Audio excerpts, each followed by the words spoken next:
Welcome back to the YouTube channel. Hello everyone. If you are new to this channel, make sure you have subscribed, hit the bell button. I am Market Mobster and we're going to be doing a lot more public videos on YouTube every week from myself, and we'll have Gaz as well, who does a lot of stuff on the platform too. This is a platform, if you've never seen it before, if you want to learn, links below. We have courses and we have this own website, this platform, enabling you to learn. And you're probably wondering, what on earth is it? It's kind of like a hybrid between Discord and a few other things. Now, as you probably noticed, I do not have my mouse on my screen. It's a distraction. So if you're probably wondering why things are moving, I do not use a screen mouse because it's better for visuals. Anyways, let's talk about a few things regarding the market, okay? So, as you can imagine, a little bit of tension still. The first trending news headline is about crude oil. Oh yeah, that could be fun. The US may go into an oil ban, essentially with the likes of Russia as an example here. Big thing, considering that crude oil was very much on the floor, give or take about a year ago. Not a year ago, 2 years ago now. Crazy when you think about it. So just, yeah, the market is interesting. It's a Monday morning. Mondays are always a bit skeptical. Dow Jones futures are down quite significantly, S&P futures down significantly, and ultimately also is the Nasdaq. Gold is on an absolute spurt at the moment. But as I say, look at oil, 6% up. Crazy. But what does this mean for crypto? Well, that's the thing. We're going to look at a few things regarding crypto, and we will go through a few things. The plan for today's video is to go over the halving cycles. Title of the video, are we in a bear market? Is it too late? Right, let's be honest here. I said it in my own personal Twitter not too long ago. If you feel that we're in a bear market, it might be too late. The ultimate question that I get a lot, and I do get this question a lot, are we in a bear market? Well, it's the hardest thing to gauge, let's be honest. Usually, you don't know. This is why we always preach take profits, right? Gradually take profits out, gradually store away some stables, because you do not know. Personal opinion, not financial advice, I do feel we're getting to a point where it seems unrealistic to hit certain numbers due to the past, which we are going to talk about in terms of halving cycles. I've got in front of me all the halving dates. I've got the last three, and I've got the potential estimated future one.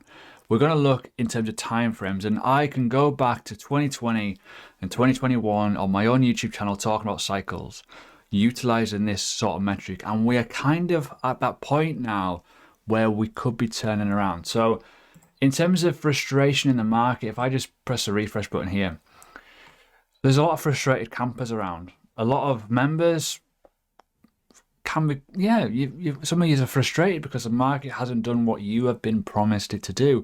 We've been pretty cautious over the last coming months. We've been pretty relaxed in terms of how the market is doing, and we teach how to do it properly in terms of be realistic, be objective, right? Do not look at all the other moon boys and the shillers. Look at your own charts, look at exactly what is happening, which is why our platform usually, not to offend anyone, but usually does pick up a lot of people because of losses. Like, some people will go to certain people and make massive losses and wonder what's happening until they get that grounding. You've got to be absolutely realistic. So when we're looking at the market, there's a lot of changes. Already, this top 10 is starting to fill up with almost stablecoins, and I pretty much believe that we're going to have Binance USD, we're going to have UST as well, Terra USD, in that top 10 in the next coming months, easily, because the likes of Solana, in my opinion, the likes of Cardano, in my opinion, will probably fall out of that. It's just kind of one of those things. Maybe XRP might hold ground depending on the lawsuit, but for me, I think the top 10 is going to be a stable currency, stable currency ground. It really is. Anyways, news. Okay, news first. Trending news you want to look at more than anything. Forget about all this lark. This Coinbase blocks 25,000 Russian addresses on illicit activity. That's, yes, good and bad. If it's illicit activity, I'm all for it. If it's just because of the Russian tag, the Russian location, that would be bad, but ultimately it does appear to be that side. But the one thing that I want to look at, and more than anything, is obviously this, right? This has been big news over the weekend. And you've probably seen my tweet, and I kind of put in exclamation marks, commas, and all kinds of good stuff going, decentralized, right? It's a massive thing, this, right? And as much as it's kind of like, yeah, news, 25 DeFi applications linked are going to be terminated from the 3rd of April. And you'd probably think it is like a bit of an April Fool's job, but it's not. This is mad. Now, yes, there's a good thing and a bad thing. Decentralized contracts, smart contracts, as you probably know them, they don't really need much human input once built, but it's a massive trust element. Why would you want to invest in something when you know that the main developer, the main contributor to it has literally went, you know what, I quit? And it's crazy. And he is also a part of the you know, why Phantom has also gone absolutely mental as well over the last few months. And now it's gone the other way because obviously he has left. Huge fundamental draw in there. So we need to be careful. This is why you need to risk management. Always manage yourself, and it gets very, very important to do so. And if you don't, it's a problem. And the fact that he's left the whole entire DeFi is actually pretty big news. Other news, obviously, this is interesting too. Now, we always talk about inflation, and obviously we all know that Steve Wozniak has been a pretty big believer in cryptocurrency. Is it too early? Probably, in terms of talking about it. I think it is far too early. Yes, I know people go, oh, Bitcoin fixes this, but it doesn't yet. It could, don't get me wrong. But ultimately, we don't know. You know, it's still, we're talking about a baby asset here. We're talking about cryptocurrency. It's, you know, it's only been on a live market just over 10 years now. You know, it's not massively kind of got that grounding yet, and it's also never dealt with certain things like a war. It's never dealt with a proper recession before. So there's a lot of things to kind of look at, right? But ultimately, yes, it's a good market to be in. There's a bit of diversification, but we've got to be very, very careful. Anywho, shall we talk about the market itself, which I know you're probably here for. Bitcoin, the most disappointing asset I've ever seen in my life right now. A lot of people are talking about this obvious kind of, yeah, this high or low, right? In my opinion, I think it's a bit wishy-washy because we haven't created high. It's kind of invalidated itself by doing a massive jolt to the upside and rejected spectacularly. This little grey box, I've put this on here like, you know, like a week ago. When this started popping off, I put this on here. I was like, right, from this low to this top off, we're going to come into this range at some point and see if we're going to get demand. Nothing's happened. It's been so disappointing, and I've actually went, oh wow, that is so bad. And I even put it on the platform going, is anyone else disappointed with this? Question mark. Because I think, personally, I think that has been an absolute huge move. Then we all know how important this level was. I marked this out on previous round of videos. I was like, right, this 44, 45, 46 level K, 40, you know, that range level was an important one because you just zoom out, you know, we're on the daily time frame here. Look at the 3-day time frame, you can see multiple wick taps in and around. It's a monster level. And yeah, wow, been disappointing. So at the minute, hold on to your hat. I think there's going to be some, you know, volatility. And I was talking about this in a live not too long ago on my Patreon, right? I was saying, right, these wicks usually mean volatility's coming, and we had it. But also it could mean that this could be a lot of orders that have been shunted from this, you know, liquidation wick, essentially. Allowing the liquidity to come in, clear out the path, and off we go. Now we may have had the distribution of profits from a lot of those lower positions, and a lot of unrealized losses might have been taken around here as well from previous highs, where thinking, oh my god, I should probably try and get out a little bit. And I reckon that has been the case. And we are now seeing, because of that, potentially a big massive sell-off. So are we going to go low? Well, the big thing I've got to look at is this level here. We're on the 618 level. If I just put my cursor there, by the way, look, just to give you an idea, because you can obviously see the cursor on here. You know, we have got a huge level. Just looking left here, it's a huge level.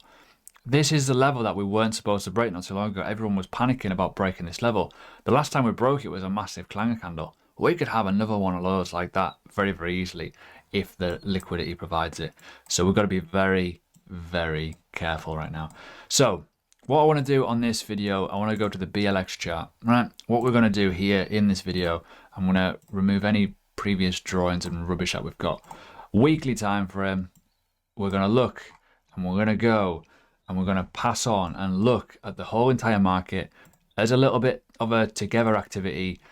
Basically, we're going to see where the halvings were, and then we're going to estimate and look and kind of map out where we are overall in the course of it. Now, obviously, the big element is the fact that we don't really have a first cycle because of the 28th of November was roughly where the last one was. Bear with me. Yeah, so that November 2022, we don't have the most amount of data. Where's my bloody thing gone? Hold on. There we go. Horizontal array, vertical stuff. Right, so we're looking for the 28th of November, give or take around this point here. There's the first one, right? Give or take. Obviously, if I go on to the... We'll go on to the 2-day time frame, actually. We'll be at... there we go. Just move that across one. There we go. So, 28th of November was the first halving, right? If you don't know what the halving is, I suggest you check out our courses so you learn all about it. The next one was obviously 4 years after that in July of... The 9th of July. If I can get there. There we go. Give or take around that point there. So, 2016, 9th of July. That's obviously, you know, if I just move that along 2 days. Wow, this is harder than it looks. Hold on. Coordinates. There we go. Easy. Right. Next one. So you can see already how a bit of already on those two. You can see the halving high. Boom. And then it comes down. Midway, it starts to come down. This is the pattern that we're looking for. So the next one was the 11th of May 2020, which was... Well, bear with me. Let me just change those bars. 16th, nope.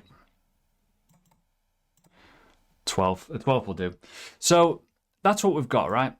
And ultimately, the next one is estimated. Now, this could change, bear with it. This could change quite significantly depending on the size of the blocks, right? The blocks will change, there'll be different types of movements, and it'll be in and around between March and probably May time.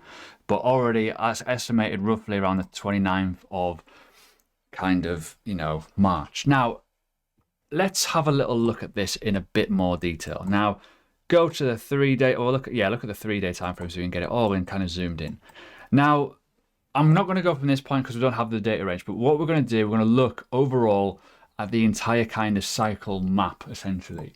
And I talked about this in my YouTube videos, like, right, as I've said before, we're looking pretty interesting. We're looking at the point where we're getting towards the middle range of where these kind of halvings took place, and it gets a little bit interesting. Now, already you can see here, roughly, we've got 1,000, give or take, around 1,300 days, right? Quite a long kind of spurt. That's not exact, by the way, because I can't see the dates fully, but it's give or take around those points, give or take. You know, can't get it perfectly. Oops, press the wrong button there. Is that on my favorites? Nope, it is now. Right, going again from that point, give or take. Every single time it'll be roughly around the same. Give or take, around the same. Not perfect, as you can imagine. This one a little bit higher than that one, but it's just the way it is. And again, we're looking at this last one here. Now, this is where it gets interesting too, right? When we've got to look at certain things. Now, where it gets interesting, okay? We are roughly around halfway. And this is where it gets interesting, because we're seeing these blow-offs here. Similar sort of timings, as you can imagine, from this previous one, right? You can see that very, very clear. So when we're looking at the start of this halving to this blow-off here, we're at around about a year, give or take, just about a year, right? Again, if we're looking at the next point here, from this point here, from obviously the start of halving, give or take, you know, we're obviously over a year this time. But let's be honest here, you know, realistically, we've got to look at the fact that it's not far away from the previous data. And this is where it gets interesting. This is where it draws conclusions to where, like, are we kind of getting towards that point? That's where the first all-time high was, around 318 days. And then we've obviously got the second big bush pop off was around 331 days. So the question that I've got is, why would we carry on going up when we've already had in the past these blow-offs? Now, even if we're looking at, like, obviously that's like the start of the market, and that's only like technically 2 years. Remember, Bitcoin was kind of produced before the actual live market data in terms of actually going onto an exchange. That's why that's a bit, tend to avoid this. Just ignore this. Go from this point. So when we're looking at this overall, yeah, it's massively important to look at this information, this data, because I do find that a lot of people are not looking at these things correctly, and they're like, oh, it's just going to do this, that, and the other. And yeah, this obviously is a little bit skewed because of obviously the data is a bit wrong with the market data. But realistically, though, it's still a very, very good gauge of information that we could obviously draw upon, give or take around that point. Now, the fundamentals are very, very simple. Yes, just about a year on the first pop, then it drops. People can obviously argue, well, Mt. Gox happened. Well, yes, it did, and it wasn't very mainstream, but the data is still there. Remember, markets rhyme, they don't repeat usually, right? So they do rhyme a little bit. This one's obviously more telling. This is when I was getting into the market. This was like 2016, I was getting involved in cryptocurrency.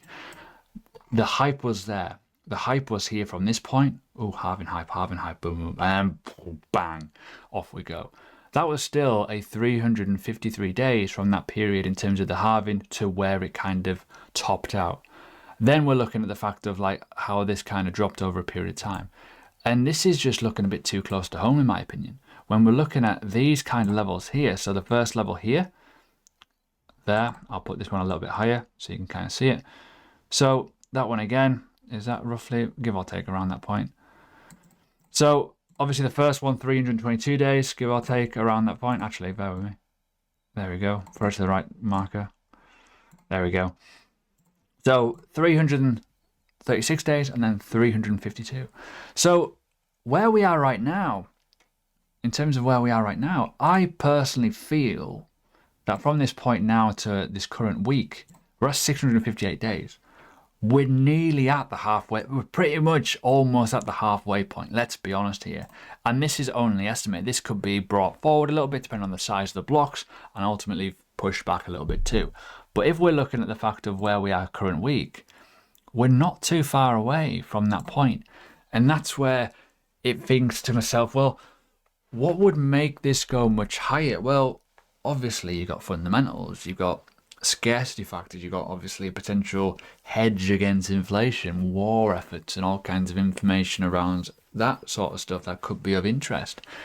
But that's where that kind of ends. I personally think if we're going to rhyme with the history, we've got to look at the fact that, well, it's very close. I mean, let's be fair here. That is the exact same amount of dates from that point to that point to this point to that point. That's scary. That's random.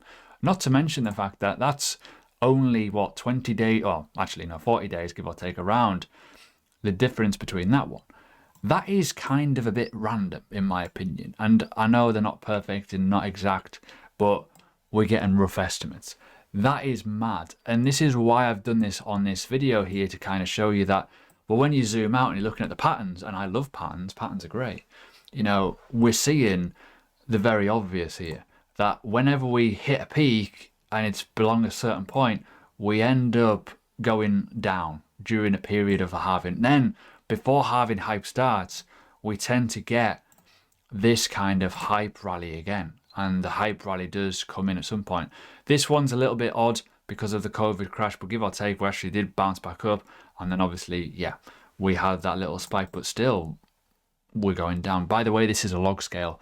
These are still big losses, by the way, and I will go through that. So here's the next thing here. Are we actually just on our way to a potential correction into 2023? Well, that's where it gets interesting. We need to talk about it. But let's talk about the losses, because as you can imagine, you're probably looking at this thinking, oh, it's not that bad. But we're talking here from high to lows. The average in Bitcoin is usually about 85%. And people often twine at me and go, oh my God, oopsie, where's it? Well, hold on, let's go. Yeah, there we go. Sorry. So the confluence between these numbers are pretty mad, right? They are, aren't they? I know they are. They're huge. And this is why I always talk about this kind of level. And this is why I have been talking about a potential 11k Bitcoin, give or take around 11k. Why? Because it's around 84%. We historically do about 86, 84%, give or take. So when people say, oh, 10k Bitcoin is never going to happen, never say never, boys and girls. Never say never, because that's where 10k is, right? It's hugely important we talk about it. It's hugely important we look at certain things. I want to remove that first one there and just do that. That is a pretty mad landscape for the future, in my opinion. And this is where it gets interesting. I personally believe that we could be on our downtrend down now towards this sort of correction. Now, I know it's a bearish kind of signal, but that's history. History is telling us that we don't tend to do it.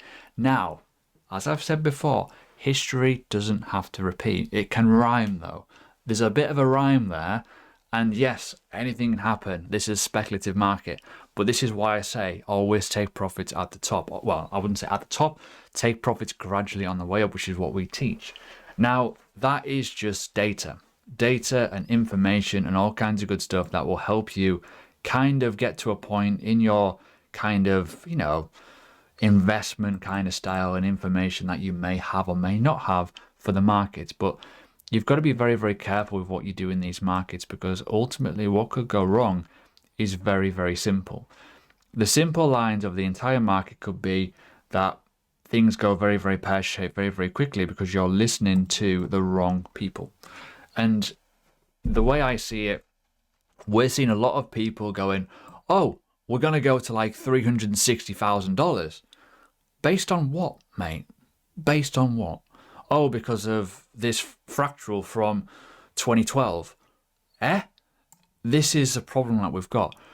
Too many people are comparing fractals and all kinds of good stuff like that, but they're ignoring stuff like this. This is fundamental. This is halving cycles. This is written within the code of Bitcoin that will never change up until 2140. So when we're long and gone and dead and buried in a pile of dust and whatever's ruling the world, maybe Skynet, I don't know, we've got to look at that. Now, too many people are looking at markets down here when it was a very different market. Yes, cool. It was a very different market here too. It's a very different market here as well. But certain things are rhyming here. You can see that very, very clear. It rhymes in a certain way, which is getting interesting. Now, people talk about lengthening cycles. Where's the basis of it? There is none. Within the halving cycles, there is none.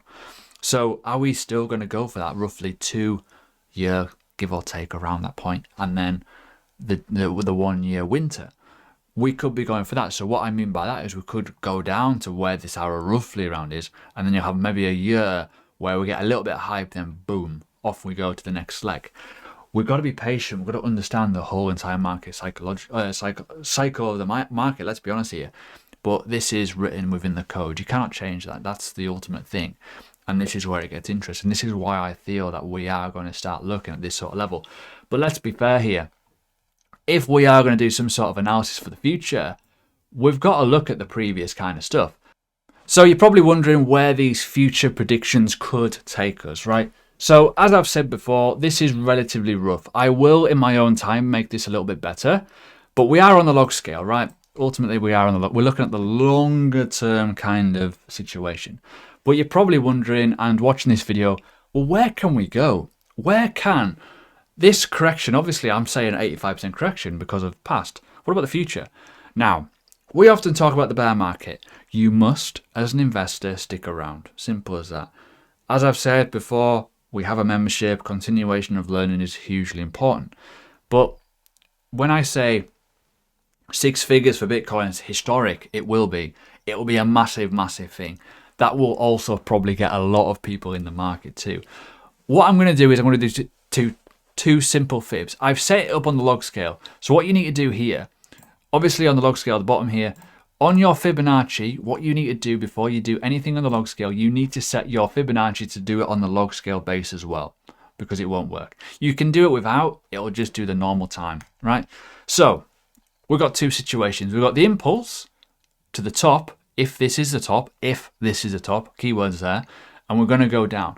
I've got a funny feeling this 85% level is going to be where the 618 level is, give or take, around on the log scale. Probably not, but it might be close enough.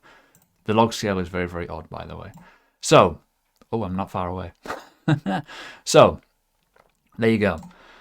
The top to the bottom, we're going to retrace. Now, if we are going to retrace and go in and around where this 85% level is, it's going to take us around 11k anyways. That's huge.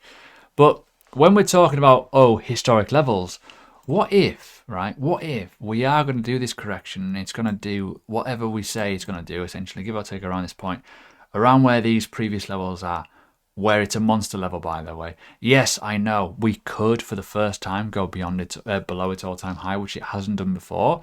Bear in mind, it has done it in the past, nearly here. Came very, very close to it. Anyways, moving on. Where are the extensions taking us? Well, this is where I think we're getting these absolutely barbaric numbers, and I think they're very unrealistic. What would I say? Well, personally, I would rule this out. Maybe rule this out. I think that is too mental. And what I'm expecting is a full retracement at some point over a period of time in the next hype cycle.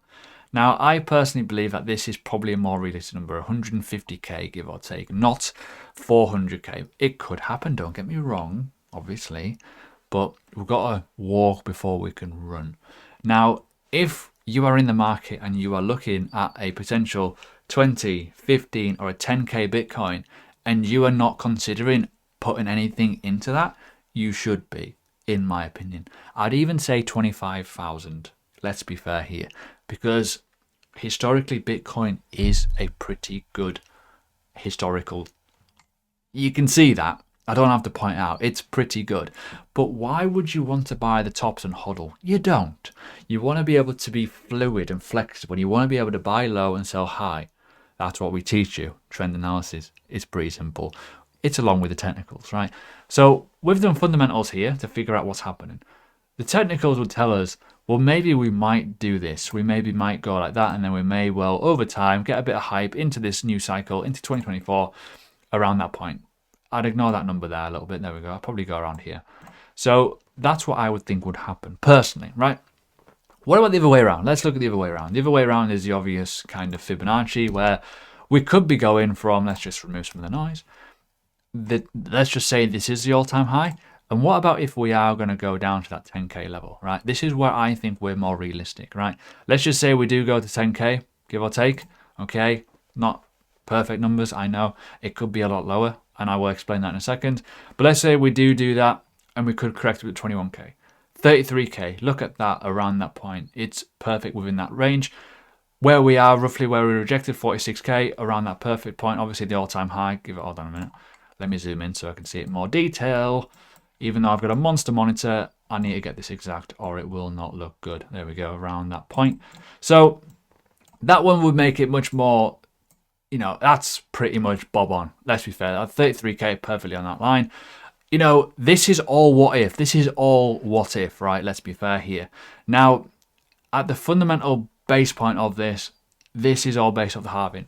This is all what if, right? So estimation wise, if we do go around that 10k level, these are where the extensions could take us. 111k and then 228,000, give or take, around these extension levels, which in my opinion probably would feel more realistic. But as I say, if we do go and fall short, let's just say we go down to 21k, give or take, you've still got these sort of levels here, not too far away, 95k and 140k. So this is why I'm like skeptical of the whole, oh my God, Bitcoin's going to go to like 500k. What? Based off what? Really? Okay, cool. So that's my overall kind of outlook, right? So if we're going to look at this, I'd probably put a little box around that point there, give or take, which is not a bad little level to be at. Let's be fair here. I'll probably make that a bit more wider so we can kind of see where it could be going. And obviously, you know, let's talk about what I did before from the low to the high here.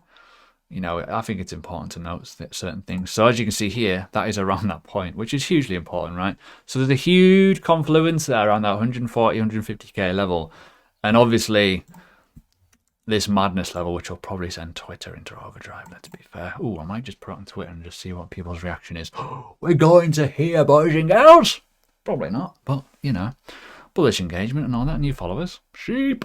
Anyways, that's that. That is essentially, could be a plan for Bitcoin. It's a monstrous plan. It's a mental plan. It's based on absolutely speculation from the past, but ultimately that would not shock me in the slightest if that just did happen. Let's be fair. Obviously, there is other levels to consider. Let's be fair here. Let's not be too biased. But we've got to look at certain levels here. We've got to be absolutely in line with certain situations here. Like, personally, I think 20k is probably pretty much the most likely versus this, obviously. If this happens, something's gone wrong. And there's a massive panic going on. And it's broken a lot of Bitcoin's rules. But doesn't mean it's properly going to never recover again because of obviously what it is. We've got to be careful. Anyways, that's the video done for today. It's a long one, I know. It's a bumper one for YouTube, and the good long-term kind of element of this is pretty awesome.